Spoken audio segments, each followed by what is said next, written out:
বোন আমাকে ৮ দিন ১০ দিন থেকে একটা দায়িত্ব দিয়েছে যে আমার এই কাজটা করে দিবি। কিন্তু আমার তো টাইম হয় না।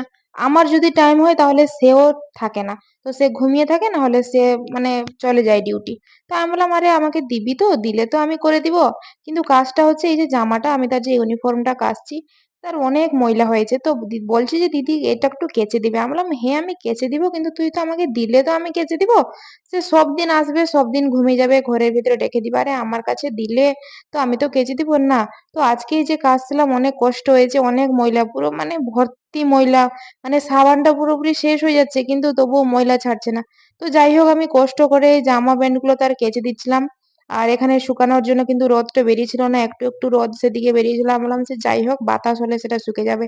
তো এত কাজ করার পরে আমি অনেকটা টায়ার্ড হয়ে গেছিলাম। তো একটু ঘুমিয়ে যাওয়ার চেষ্টা করছিলাম। যাতে একটু ভালো লাগে শরীরটাকে। কিন্তু না, আরো তো রান্নার কাজ বাকি আছে। রান্নার কাজগুলো সারতে হবে।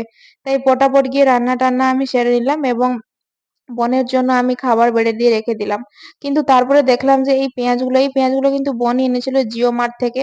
কোনদিনও এরকম দেয় না। কিন্তু দেখো কিরকম এই পচা পেঁয়াজগুলো দিয়েছে। মানে পুরোটাই পচা। আর এই পেঁয়াজটার ভিতরে মানে একদম পোকা হয়ে গেছিল। মানে দেখে অনেকটাই ঘৃণা লাগছিল।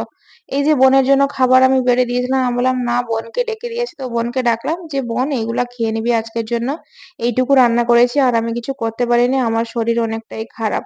তো সে বলছে, "ঠিক আছে দিদি বেড়ে রেখে দে, আমি কিন্তু খেয়ে নিবো।" তো তারপরে এই যে পাঁপড় তার জন্য রেখেছিলাম, তার পাঁপড় হলেই হবে। আর পাঁপড়টা ডিবার ভেতরে রেখেছি, না হলে কিন্তু একটু ভেজা, ভেজা টাইপের হয়ে যাবে। আর এগুলো হচ্ছে ঢেঁড়স, এগুলো হচ্ছে কালকে করেছিলাম, এগুলো আমি ফেলে দিব। কারণ এগুলো আমিও খেতে পারলাম না আর তার জন্য আমি তাকেও দিতে পারলাম না। কারণ দুজনকেই কাউকেই ভালো লাগছিল না। তো ভালো লাগছিল না বিকালে উঠে আমি ভাবলাম যে একটু ঘুরতে যাওয়া যাক। তো আমি ভাবলাম তো সেই মতন করে আমি একটু বেরিয়ে পড়লাম এই সাদা জামাটা পরে একটু বাইরে। তো বাইরে যাওয়ার পরে বোনকে বললাম যে, "চল আমাকে তাহলে